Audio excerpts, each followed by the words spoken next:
আসসালামু আলাইকুম। আপনারা সবাই আমাকে দেখেন টিকটক, ফেসবুক পেজ এবং ফেসবুক আইডি থেকে।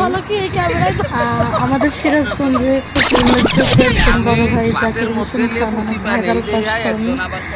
উনি আমার বড় ভাইয়ের মতো। ওনার সাথে দেখা করতে গেছিলাম 2 নম্বর ক্রসবারে, এবং উনি আমাদেরকে এখানে ভিডিও করে দিচ্ছিলেন নিজেই উঠে। কিছুক্ষণ আমাদের সাথে অনেক ফান করতেছিল এবং সে অনেক অহংকার ছাড়া পারছেন।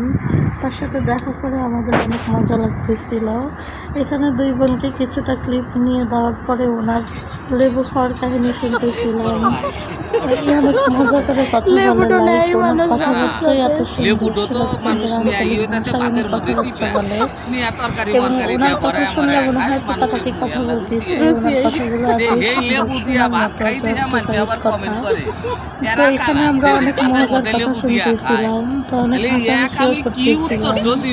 তারপর তার এক বড় ভাই তার সাথে ছিল, তাকে সহায় দিচ্ছিলাম খেতে এবং খুব মনোযোগ দিয়ে আমরা তার সাথে মজা করতেছিলাম, অনেক দুষ্টুমি করতেছিলাম। হাসির সিন দিতেই আপনারা বুঝবেন যে আমরা ঠিক কতটুকু মজা করছি। বন্ধুদের অপেক্ষাও করতেছিলাম। এখানে আমার ফ্রেন্ডটা চলে আসে এবং তার সাথে কিছুক্ষণ দুষ্টুমি এখানে করি আমরা। তার সাথে ভিডিও করি, ছবি তুলি, এভাবে আমাদের খুব মজার টাইমগুলো চলে যায়। তারপরে আমি আমার বোনের একটা ক্লিপ নিয়ে দিচ্ছি, এখানে আপনারা দেখতে পাবেন। তুই ভাইরাল, এবং ওকে আমি বলতেছিলাম যে তুই তো এখন ভাইরাল, জাকির হোসেন খানের পাশে তুই বসে আসছিস এবং তার ভাইরাল মাচার উপর তুই বসে আসছিস। এভাবে আমার বোনের সাথে অনেক বেশি দুষ্টুমি করার পরে গ্রুপ কিছু ছবি, ভিডিও, এবং যেহেতু আমার ইউটিউবার তাকে একটু ভিডিও করে দিচ্ছিলাম। তো এখানে আবারও জাকির হোসেনের পাশে আমরা ফেরত আসছি, যেখানে ভাইয়া আমাদেরকে ঠান্ডা খাওয়াচ্ছিল সবাইকে এবং আমরা খুবই মজা করে খেয়েছি।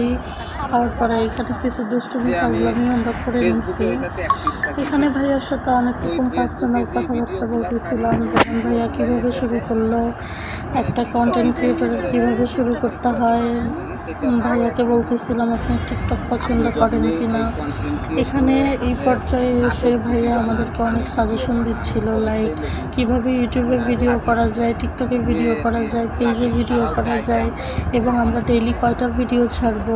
যেহেতু সে অনেক অভিজ্ঞ পার্সন এবং অনেক আগে থেকে কন্টেন্ট ক্রিয়েশন করে, সো আমরা সেইভাবে তার সাথে কমিউনিকেশন করে নিচ্ছিলাম যাতে ভাইয়ের সাথে আমাদের কোনো কথায় গ্যাপ না হয়ে যায়, এবং তার পরামর্শগুলো আমরা খুব সুন্দরভাবে নিচ্ছিলাম বড় ভাই হিসেবে।